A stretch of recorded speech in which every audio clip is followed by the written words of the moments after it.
Hey there, I'm Paul Galliano. I'm here with... I'm Brendan Bradley, a strike captain on the front line at Paramount. He's an actor. We're going to work this picket line, and then we're going to sit down for a chat over a cup of Solidari-TEA. So don't go anywhere. We'll be right back.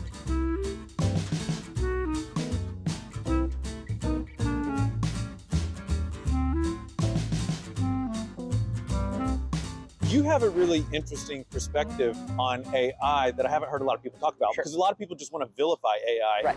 I've worked with new technology for a long time. I actually produced the first play written by ChatGPT 3 in 2021. So I've been aware of the technology for a long time. And I think that in some ways, I think that the narrative is to bait us into a false argument. Mm-hmm. I think that if we take the position, no AI, no robots, it's a false binary, it's a false argument. And ultimately, what it comes down to is that AI is actually representative of two things colloquially right now, because it isn't artificial intelligence. It's an algorithm. It's a data query set. All it is a large data set that's being queried by a module. And that fundamentally is how like autocorrect works or how captions on a video work. So arguing against that, I think, is a difficult argument to make because it's already here, it's already a part, it's already integrated into most apps on your smartphone. Yep. And if we get caught into a argument of yes or no, we're going to lose because it's already yes. The question becomes, what is the underlying value of what goes into an AI module? And that's the culture of it. And for some reason, and it makes no sense, these companies have taken the position that putting something in an AI module removes its copyright. Yes. All these creators of AI tools, all these companies using AI are taking this weird position that copyright law no longer applies. Right. That ownership doesn't exist once it's ingested into an AI system. There's two fundamental problems with this. First of all, it's not actually grounded in any copyright law. That's not how it works. It's essentially theft. All AI currently is theft, unfortunately, because the tool has remarkable application, but all of these tools were built with stolen data or non-consensual data, and therefore these tools would not exist without theft, and therefore AI currently is theft. Now, anyone who believes and loves an AI has every ability to now divorce itself from unethical data if they would like to champion better tools. That's what technology is all about. It's constantly evolving, make it more efficient, make it better. But right now, that doesn't exist. It is theft. But with that comes, for some reason, taking the argument that once it's in the system, you lose copyright, which isn't true for two reasons. One, when I make a deliverable for an employer, whether that's my likeness, my name, my performance, my work, or a script, that's a single deliverable, right? You can only really use it for one use or one project. The whole pitch of AI is that you can generate unlimited use cases. So actually, your data is worth more in AI than it is as a single use case. So you should actually be paid more if your data is going to be included in an AI. And that's not just actors and writers. That's every single human in the world.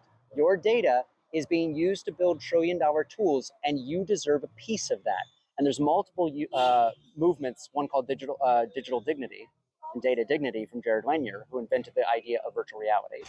He's been a big champion of this idea that people should own their data. They pay for their cell phones. They pay for their Wi-Fi. They pay for their internet. They should then get to own what they create on those tools. 100%. Or you can make the tools free. Don't charge me for my phone. Don't charge me for internet. Maybe then we can work out why you get to own what I do on those services. The second problem with all this is if it is true that once something is ingested into AI, you no longer have copyright. That means the very companies that are building these tools, and that means the very companies that are using these tools, are forfeiting and losing all of their copyright.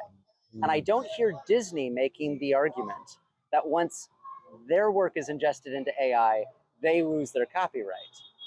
And so I don't know why we would want to begin wandering down that road if that's not an argument that's ultimately going to stick the landing, right? Disney's lawyers are going to very happily defend its copyright, and they should. Yeah. Because the valuable exchange of IP is the entire entertainment economy. It's licensing and sublicensing. It's the entire economy of technology, patents and licensing and partnership. Those two cultures make up 4% of the global GDP. I don't hear anyone in AI when they talk about, well, there'll be new jobs. Prompt writer will be a job. Okay, is it going to make up 4% of the global economy? Because if it's not, please don't mess with 4% of the global economy. That's going to have fallout that has nothing to do with entertainment, has nothing to do with technology. Yeah. So this unravels very, very quickly. And I think that It's all just not having a common sense conversation, right? Bob Iger likes to say that the writers and the actors aren't being realistic. It's unrealistic to talk about an unsustainable system and claim that it's a business model. And my final snarky remark I'll say on it is that when it comes to AI currently, again, the culture could change at any moment. Feel free to make ethical tools. Right now, they're not. Yeah.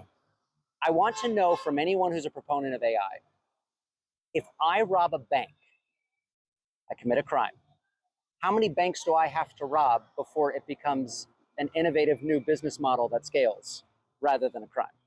Because just because we're doing it on a large volume doesn't make it less of a crime.